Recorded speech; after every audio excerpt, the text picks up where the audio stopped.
Monsieur le préfet du département de Ziguinchor, Monsieur le colonel commandant la zone militaire numéro 5, Monsieur le colonel commandant la Légion Sud de gendarmerie, Monsieur le maire de la commune de Ziguinchor, Monsieur le président de l'Union des anciens combattants et victimes de guerre, autorités religieuses et coutumières, honorables invités. La célébration du 62e anniversaire de la fête nationale de l'indépendance du 4 avril, marquant l'accession de notre pays à la souveraineté internationale, coïncide cette année avec une période intense de repentance avec le carême et le ramadan. À cette occasion, je réitère mes vœux de 5 ans de carême à la communauté chrétienne et de bon ramadan à la communauté musulmane. À l'instar des autres régions du Sénégal, la région de Ziguinchor célèbre la fête du 4 avril 2022 par une prise d'armes avec la participation des autorités administratives, territoriales, religieuses et coutumières, des populations et bien entendu des forces de défense et de sécurité dans leur diversité. À travers cette prise d'armes, effectuée sous le thème Forces de défense et de sécurité et résilience nationale, honneur a été rendu au drapeau national, symbole de notre unité et qui nous rappelle notre commune volonté de vivre ensemble dans la solidarité, la paix et la prospérité. Cette commune volonté de vivre ensemble dans l'union, la solidarité, la paix et la prospérité requiert un environnement sécuritaire calme permettant à chacun de se mouvoir en toute sécurité.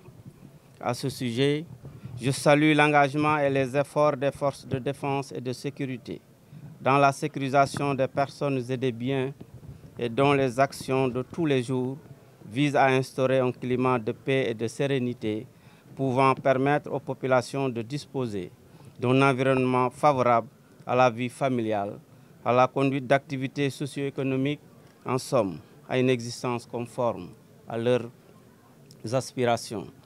À cet effet, je rends vibrant hommage aux forces armées, ces hommes et ces femmes qui, dans l'exercice du devoir, donnent leur vie pour la paix et la sécurité des populations au niveau de la région de Ziguinchor.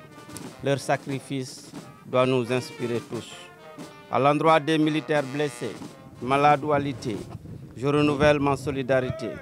Je leur souhaite un prompt rétablissement et un retour rapide dans les rangs auprès de leurs camarades et frères d'armes.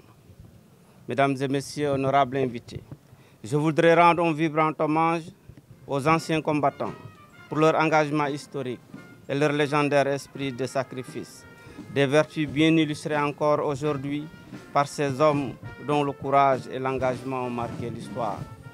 Dans ce sillage, j'exprime mes félicitations et mes encouragements à tous les membres des forces de défense et de sécurité en service au niveau de la région de Ziguinchor. Je salue leur abnégation dans l'exécution des missions régaliennes. Mesdames et messieurs, la sécurité de notre région est un sujet et un défi qui nous concerne tous, directement ou indirectement, militaires comme civils. Sans sécurité, il n'y a pas de vie en paix, encore moins une vie en société. Notre région a besoin d'hommes et de femmes qui s'engagent pour la protection de tous, à l'image des forces de défense et de sécurité. C'est pourquoi j'invite et j'encourage les populations à s'investir à côté de l'État pour promouvoir le développement harmonieux des villes et des villages de la région, dans la communion des cœurs et des esprits, la concorde, la tolérance, la solidarité et l'esprit de paix. Je conclus en réaffirmant ma fierté et ma satisfaction au colonel Tchernundour, commandant la zone militaire numéro 5, et à tous les membres des forces de défense et de sécurité pour la constance de leur engagement exemplaire et patriotique et leur dévouement dans l'accomplissement des missions régaliennes. Djambar, je vous souhaite une bonne fête. Merci.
Thank you.